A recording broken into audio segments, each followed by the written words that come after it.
ሀገሬን እወዳለሁ ግዴታዬን እወጣለሁ ሀገሬን እወዳለሁ ግዴታዬን እወጣለሁ መብቴን እጠይቃለሁ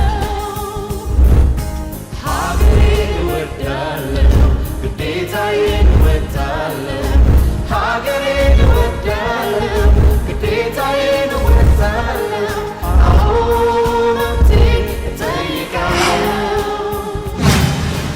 ከግዴታም በላይ ለማንነት ክብሬ ግብር ከፍላለሁ ለወገን ላገር ትውልድ ለመቅረጽ ፊደል አስቆጥሮ የአንድ ሀገር ወይም ክልል የልማት ጀርባ አጥንት ጠንካራ የሆነ የገቢ አሰባሰብ ስርዓት መዘርጋት ነው። መንግስት ፍትሃዊ፣ ዘመናዊና ግልጽነት ያለው የግብር ስርዓት ለመፍጠር የተለያዩ የህግ ማዕቀፎችን፣ አዋጆችንና መመሪያዎችን ሲያሻሽል ቆይቷል። ይሁን እንጂ እነዚህን አዋጆች ወደ መሬት ለማውረድና በትክክል ለመተግበር የፈጻሚው አካልና የግብር ከፋዩ ግንዛቤ ወሳኝ ነው። በዛሬው ዝግጅታችን የደቡብ ኢትዮጵያ ክልል ገቢዎች ቢሮ በታክስ ኦፕሬሽን ዘርፍ ለሪጂዮ ፖሊስ ከተሞች፣ ለከተማ አስተዳደሮችና ለወረዳዎች በታክስ ህግ ላይ ለቡድን መሪዎችና ባለሙያዎች ለ3 ቀን በአርባ ምንጭ ከተማ ያዘጋጀውን ስልጠና እንቃኛለን።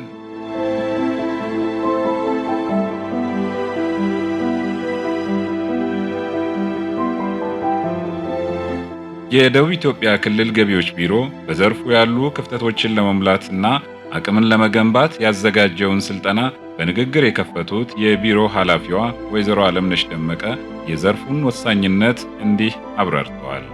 በሁሉም ሂደት ያሉት የህዝቦችን የልማትና የመልካም አስተዳደር ጥያቄዎችን በብቃት ለመመለስ የሚያስችለው ኢኮኖሚ የሚያመነጨውን ሀብት በፍትሃዊነት ከሁሉም አካላት በመሰብሰብና ለመንግስት የሚደርሰውን ድርሻ በመስጠት ያቀዳቸውን እቅዶች በአግባቡ እንዲመራ የማገዝ ስራ የምንሰራ ተቋም እንደሆነ ይታወቃል።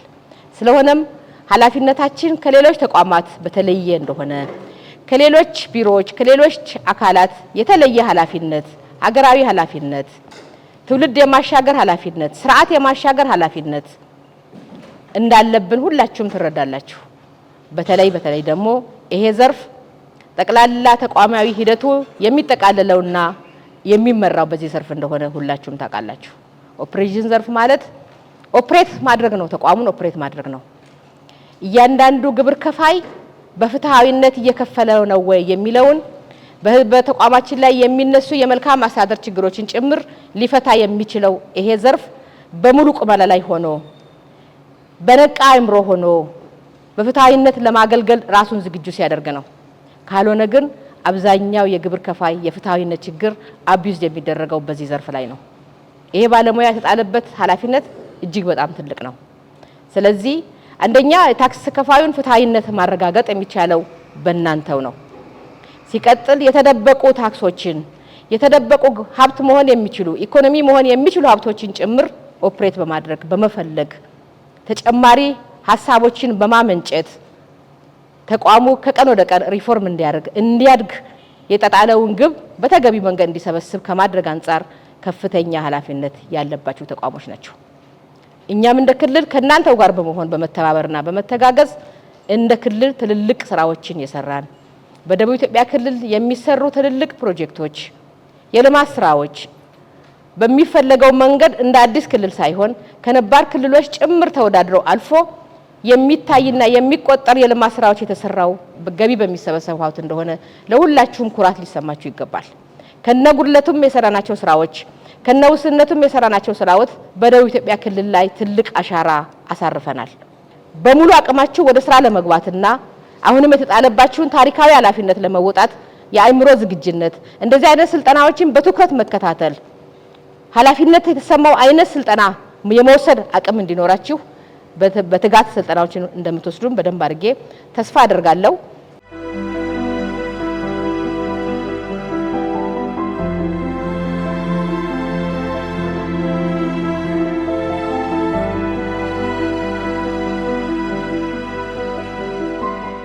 የስልጠናው አስፈላጊነትና ዋና ዓላማ ምን እንደሆነ እንዲሁም ተያያዥ ጥያቄዎችን ይዘን የዘርፉን የሥራ ኃላፊና አሰልጣኞችን አነጋግረናል። እነሱም የዚህን መድረክ አንገብጋቢነትና ለነገው ስኬት ያለውን ፋይዳ በተመለከተ ዝርዝር ማብራሪያ ሰጥተውናል። ይህን ስልጠና ማዘጋጀት ያስፈለገበት ዋናው ምክንያት በተለይ ከ2018 2017 ሐምሌ ጀምሮ 2018 በጀት ዓመት ላይ አዲሱ የገቢ ግብር አዋጅ የተሻሻለ የገቢ ግብር አዋጅ የተተገበረበት ዓመት ነው። በተለያዩ አጋጣሚዎች በአዋጁ መሰረታዊ ድንጋጌዎች ላይ ለአጠቃላይ እስከ ታችኛው እርከን ላሉ የዘርፉ ኃላፊዎች፣ ቡድን መሪዎች፣ ከፍተኛ ባለሙያዎች መረጃዎችን ለመስጠት ሲሞከር ነው የቆየው። እንደዛም ሆኖ በዚህ በጀት ዓመት በተለያዩ ጊዜያት እስከ ታች ድረስ ወርደን ድጋፍ በምናደርግበት ወቅት በዋናነት የአዋጁን ጽንሰ ሀሳብ ተረድተው ከመተግበር ጋር ተያይዞ የሚስተዋሉ ክፍተቶችን ያየን ስለሆነ እነዚህን ክፍተቶች ሙሉ በሙሉ መሙላት አስፈላጊ በመሆኑ በተለይ አሁን በሁሉም እርከን ያሉትን ቡድን መሪዎች፣ ከፍተኛ ባለሙያዎች፣ አዳዲስ ወደ ዘርፉ የተቀላቀሉ ባለሙያዎችን በእነዚህ ርዕሶች በተለይ በገቢ ግብር አዋጁና በሶስቱ መመሪያዎች ላይ ማሰልጠን አስፈላጊ ሆኖ ስላገኘንና ዋናው ጉዳይ ደግሞ ተገቢውን ግንዛቤ የጨበጠ የስራ መሪና ፈጻሚ ጥራት ያለውና ቀልጣፋ አገልግሎት ለግብር ከፋዩ ኦልሬዲ መስጠት ስላለበት እነዚህን መሰረታዊ ዓላማዎች ለማሳካት ነው ይህን ስልጠና አዘጋጀው። የስልጠናው ዓላማ ምንድነው? በተለያዩ ጊዜ ወደ የተለያዩ ታችኛው መዋቅር ለስራ ድጋፍ በንባቸው ወቅት ያየናቸውን አንዳንድ የስራ ክፍተቶችን በመለየትና በዛ ላይ ማዘጋጀት ይህን ስልጠና በመስጠት የታዩ ታች ላይ በስራ አጋጣሚ የታዩ ክፍተቶችን በሙሉነት ይፈታል የሚል ትልቅ ዓላማ ያለው ስልጠና ነው ማለት ነው።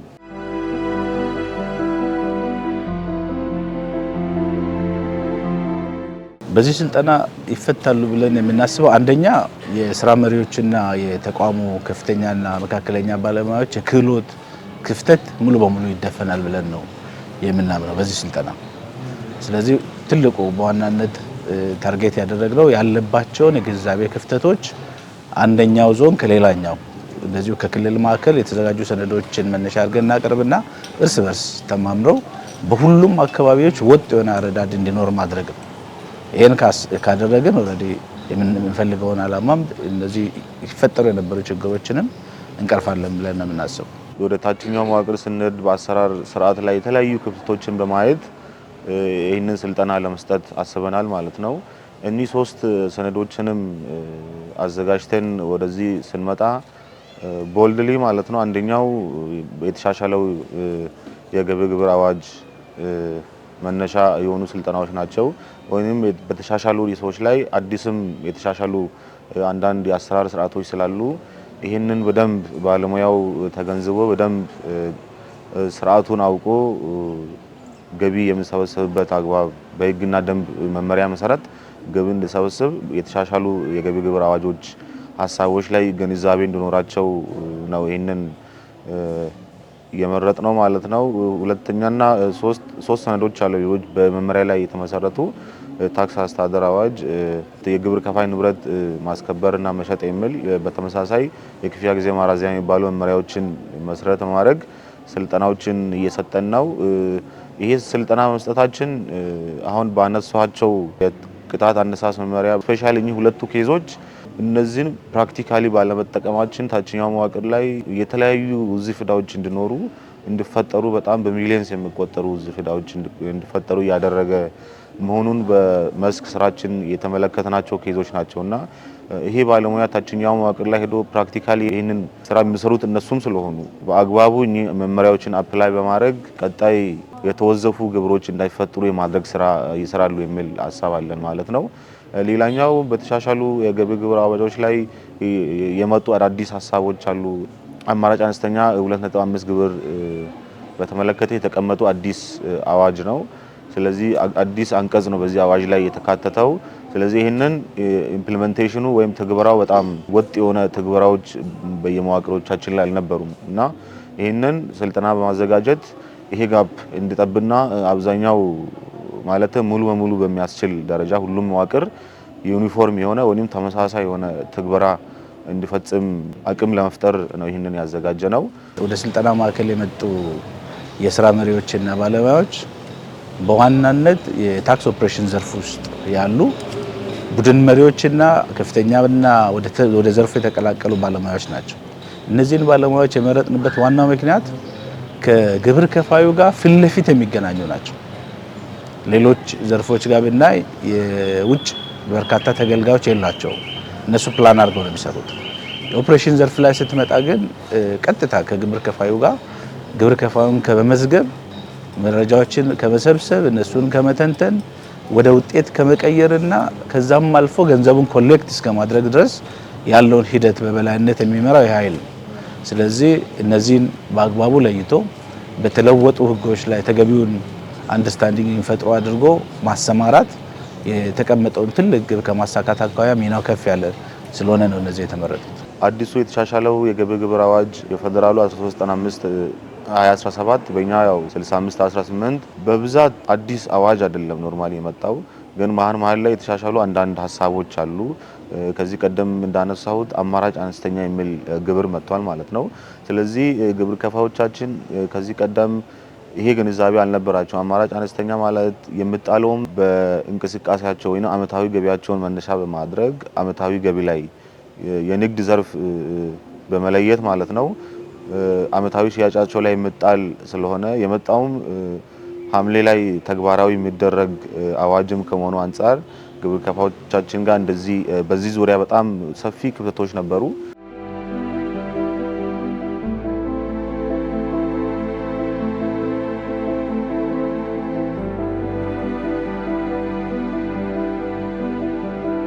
አንዳንድ የስልጠናው ተሳታፊዎችም ስልጠናው በስራ ገበታ ላይ ለሚገጥማቸው ውስብስብ የታክስ ሕግና አሰራር ላይ ለነበራቸው ብዥታ ምላሽ የሰጠና አዲስ ዕውቀት ያገኙበት መሆኑን ጠቁመው ያገኙትን ዕውቀት ወደ ታች በማውረድ በታክስ አሰባሰብ ሂደት ላይ የድርሻቸውን ለመወጣት ዝግጁ መሆናቸውን አረጋግጠዋል።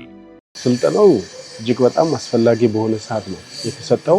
እንግዲህ ከአንድ ወር በኋላ የደረጃ ምሮሃ ግብር የምንሰበስብበት ወቅት ነው። ከዚህ በኋላ ደግሞ እስከ ጥቅምት ባለው የግብር መሰብሰቢያ ወቅት ነው። ይሄ ደግሞ በእውቀት መመራት ስላለበት እየሰጋን ባለንበት ወቅት ነው ይሄ ስልጠና የተሰጠው።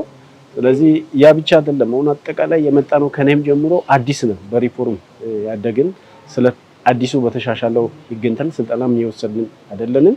ግንዛቤያችንም ያን ያክል ነውና ወሳኝ ወቅት በመሰጠቱ እጅግ በጣም የክልል ገቢዎችን እጅግ በጣም አድርገን ነው የምናመሰግነው። ስልጠናው በነገራችን ላይ በጣም አሪፍ ነበር። ከዚህ ቀደም ወስደን ባናውቅም ግን አሁን ላይ ስልጠና አሰጣጣቸውን በጣም አሪፍ ነው፣ የተሻለ ነው። ስልጠናው ጥሩ ነው፣ እጅግ በጣም አሪፍ ነው፣ አሳታፊ ነው፣ አወያይ ነበርና ሂደቱን ግልጽና ተደራሽ ነው።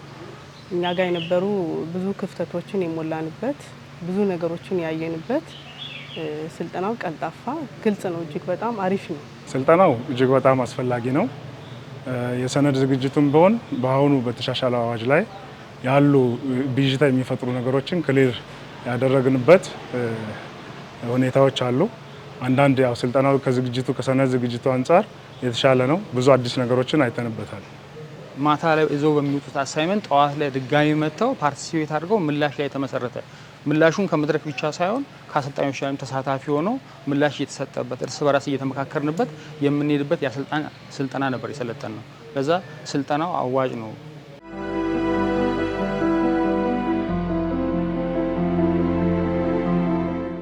አጠቃላይ የተሻሻለውን አዲሱን አዋጅ ጠቅላላ ከአንቀጽ 1 እስከ አንቀጽ 107 ነው ጠቅላላውን ነው እንትን ያሉት። እጅግ በጣም ጠቃሚ ነገሮችን እንደ ጭብጥ እንግዲህ ከዚህ በፊት የነበሩ የግብር ከፋይ ደረጃ 3 ነበር፣ አሁን 2 መሆኑን የታክስ ስሌቱ በራስ የቻለ ሰንጠረጁ መቀየሩ ነው። ቅድመ ግብር ታክስ ዊዞሊንግ ግን ከዚህ በፊት 2% ነው፣ አሁን በአዲስ በተሻሻለው እንትን 3% ነው። ይሄንንና ይሄንን የሚመሳሰሉ በጣም ወሳኝ ለስራችንም ጠቃሚ የሆኑ ዕውቀት ሸምተናል። ከዚህ ቀደም አዋጁ የወጣው 2017 ቢሆንም ስልጠና ከመውሰዳችን በፊት ይሄን ያክል እንትን አልነበረንም። አሁን ላይ ግን ከስልጠናው በኋላ ያለው የተሻሻሉ አዋጆችን ሞር ዲፕሊ አውቀን ወደ ትግበራው እንድንገባ የተሻለ ነገር አለው። እንደ አዲስ ነው ለኔ። በፊት ማቃቸውም ነበሩ። አሁን ላይ ደግሞ ሞር ከስልጠናው ባሻገር የተሻለ ነገር ከአዋጁም ጋር በተያያዘ ከተሻረውም አዲስ ተሻሽሎ ከመጣውም አኳያ የተሻለ ነገር አለው። አዳዲስ እውቀቶች አሉ። በእርግጥ እነዚህ ቀደም ሲል ያው አዋጁን ቀድመን ጀምረናል፣ ስራዎችን እየሰራን ነበር። ነገር ግን እነዚህ አዳዲስ የተሻሻሉ የተባሉ መመሪያዎችና አዋጆች፣ ደንቦች ላይ ብዥታዎች የሚፈጥሩትን ነገሮችን አሁን በዚህ ስልጠና የተሻለ ጥርት ያለ ነገር አግኝተን ቀጣይም ስራዎችን በዛ ልክ የምንሄድበት መንገድ ተፈጥሮልናል ብዬ አምናለሁ። በእርግጥ እኛ ቀድመንም ያው ከክልል ላይ ከነበሩ ልጆች ጋር ብዙ ነገር ኮሚኒኬት እያደረግን እየተናበብን ስንሰራ ነበረ። ቢሆንም ግን ይሄ ስልጠና አንደኛ እዚህ ስንመጣ ያው ከከተማ ወደ 9 ልጆች ነን የመጣ ነውና ወጥ የሆነ ነገር ይኖረናል። ያላወቅናቸውን ብዥታ የፈጠሩብን ብዙ ነገሮች ነበሩ። እነሱ ግልጽ በሆነ መልኩ ተፈቶልናል። አሁን ለምሳሌ ከዚህ ከአማራጭ አነስተኛ ግብር አከፋፈል ጋር ተያይዞ ይሄ ከኮሚሽን የሚያገኙ ሰዎች እንዴት አድርገው ነው ግብር የሚከፍሉት የሚለውን ካሁን በኋላ ሄደን እንዴት ማስከፈል እንዳለብን ግልጽ የሆነ ነገር ተቀምጧል። በግብይት አሁን ለምሳሌ ግብር ከፋዮች ግብይታቸውን በሚፈጽሙ ሰዓት የጥሬ ገንዘብ አከፋፈል ላይ ገደብ ተጥሏል እና ያንንም ግልጽ በሆነ መልኩ በደንብ ሁላችንም ወጥ የሆነ ነገር አግኝተንበታል። አማራጭ አነስተኛ ብዙ ብዥታ ፈጥሮብን ተቸግረን የነበረበት ሁኔታ ነበረ። 2.5%ን ግብር ስናስከፍል የተቸገርናቸው ብዙ ነገሮች ነበሩ።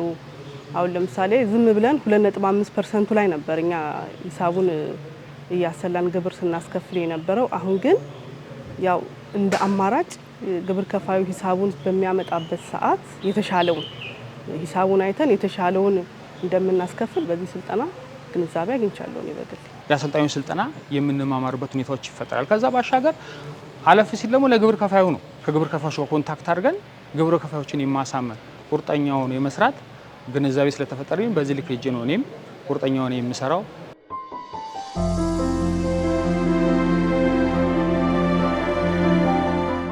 ቀጣይ እንግዲህ ወደ ተግባር ከአንድ ወር በኋላ ወደ ተግባር የምንሄድበት ወቅትም ከመሆኑ አንጻር ግብር ከፋይን ቀጥታ በፊት ለፊትም ጭምር የምናገኘው እኛ ስለሆነ ፈጻሚዎች ስለሆነን ይሄንን በእውቀት እንድሰራ በእውቀት ብቻ አይደለም በዘር ከዘርፉ የሚሰበሰበውን ገቢም ጭምር የተሳለጠ እንዲሆን እጅግ በጣም ከራሴ የሚጠበቀው እናደርጋለን። ያ ብቻ አይደለም እኔ ያገኘሁትን እውቀትም ጭምር ወደታች እንዲወርድ ለማድረግ ከተቋም ጋር ከዚህ በኋላ ሄደን ቢያንስ 2 ቀንም ቢሆን የአንድ ቀንም ይሄንን ሰነዱን ወደታች አወርደን ሁሉ ግንዛቤ እንዲያገኝ ለማድረግ ነው ያሰብነው። ከዚህ በፊትም ያው በተለያዩ አጋጣሚዎች እነዚህን ሰነዶችን ለማየት፣ ለማንበብ፣ ለመረዳት ብዙ ጥረት እናደርግ ነበር እንደ ቡድን መሪም እንደ አስተባባሪም። ነገር ግን አሁን ያገኘናቸውን ግብዓት ወስደን እንደ ዞን አጠር ያለ የስራ ሂደቱን ባለቤቶችን ከስራ ያሉ ይህን ስልጠና ያላገኙትን ወስዶ የግንዛቤ ማስፈጸም ወይም ግንዛቤ የመስጠት ስራዎችን ቀደም ሲልም እናደርጋለን። አሁን ተጨማሪ ግብዓት ስለሆነብን በደንብ የተሻለ ግንዛቤ እንሰጣለን ብዬ አምናለሁ። በጣም አመሰግናለሁ። እሺ እኔም አመሰግናለሁ። ይሄንን ስልጠና ሶስት እኔ ለራሴ ብቻ አይደለም የወሰድኩት። እዛ እታችኛ ጋር እዚህ ስልጠናውን ያልተሳተፉ ብዙ ማያውቁት ነገር ያለ ነገር ስላለ አንደኛ የምንጀምረው ስልጠናውን ያልገቡ ልጆችን የማብቃት የማሰልጠን ስራ ነው የምንሰራው። ከዛ በመቀጠል እኛ ቀድመን ባለማወቅ የሰራናቸው ክፍተቶች፣ ጉድለቶች ካሉ ያንን የማስተካከል የማረም ስራ እንሰራለን።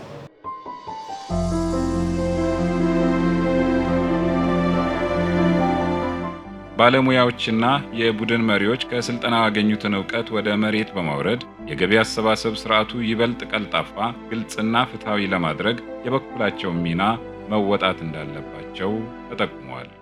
ለሰልጣኞች ማስተላለፍ የምፈልገው መልእክት አንደኛ ያው የስራ መሪዎችን የመረጥንበት ዋናው ምክንያት የስራ ስምሪት የሚሰጡ የሚከታተሉ እንደገና ቆጥረው የሚረከቡ ናቸው።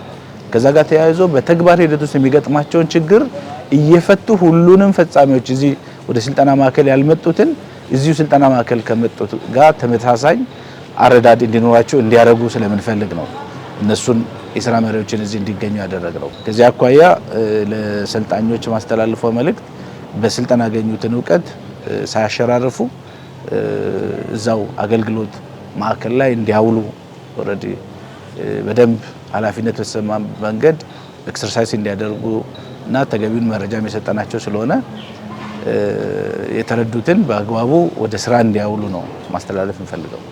የዛሬው ዝግጅታችን በዚህ አጠናቀቅን። እስከ ሳምንት ቸርን ሰንብት።